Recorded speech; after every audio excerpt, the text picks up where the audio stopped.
और ये किसान विजय दिवस जब हम यहाँ पे मना रहे हैं तो मैं आपको बताना चाहता हूं, आपको खुशी होगी कि आप लोगों के तार पूरे हमारे देश के अंदर लाखों करोड़ों कांग्रेस के साथियों के साथ तार जुड़ रहे हैं, जो कि पूरे हिंदुस्तान के अंदर किसान विजय दिवस इसी वक्त इसी समय के ऊपर हम सब लोग मना रहे हैं।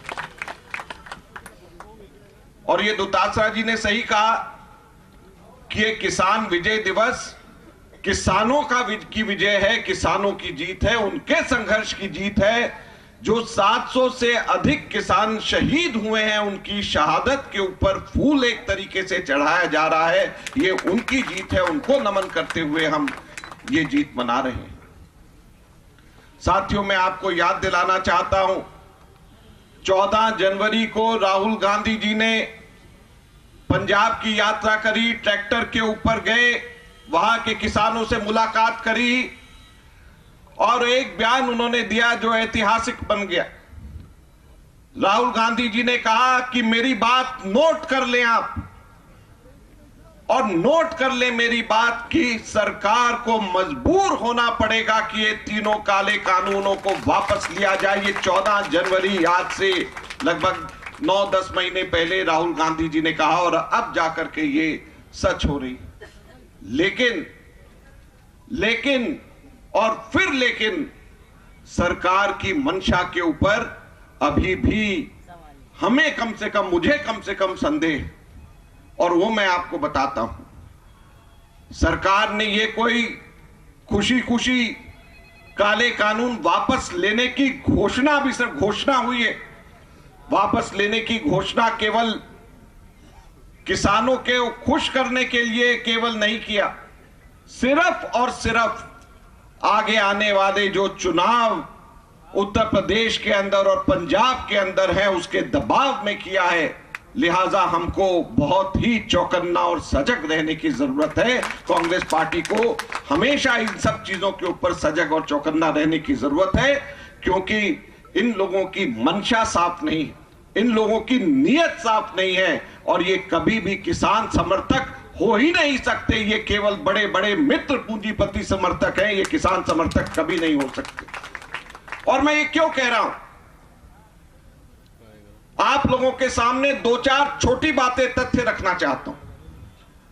19 नवंबर को प्रधानमंत्री जी ये घोषणा करते हैं कि आने वाले सत्र के अंदर हम ये कानूनों को वापस ले लेंगे। 19 नवंबर को कानून वापस लेंगे पार्लियामेंट से। उससे केवल 5 दिन पहले 14 नवंबर को अध्यादेश ऑर्डिनेंस लेकर के आते हैं कि ईडी और सीबीआई का कार्यकाल बढ़ा करके 5 साल कर दिया गया। तो जिस दिन ईडी और सीबीआई के अध्यक्षों का कार्यकाल ऑर्डिनेंस से बढ़ाया जा रहा था, तो उस वक्त ये तीनों के तीनों काले कानून ऑर्डिनेंस से वापस क्यों नहीं लिए गए? सबसे बड़ा प्रश्न ये उठता है।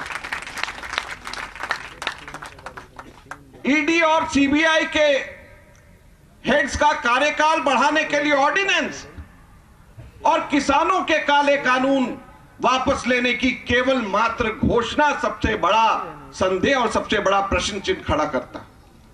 और यह क्यों महत्वपूर्ण हो जाता है? ये तीनों काले कानून कैसे लागू हुए?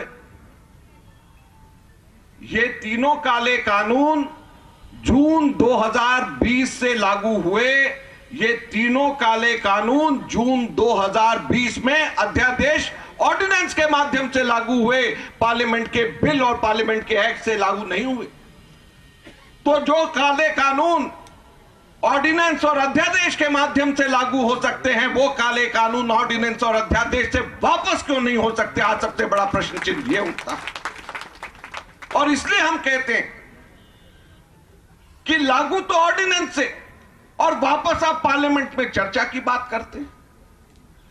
5 दिन पहले ईडी और सीबीआई के अध्यक्ष को कार्यकाल बढ़ाने तो आप ऑर्डिनेंस की बात करते हैं, लाखों करोड़ों किसानों के हकों की हितों की बात वाले कानून को वापस, आप उनके हित को खत्म करने वाले कानून को वापस लेने की बात कहते हैं, हम पार्लियामेंट से लेकर के आएंगे।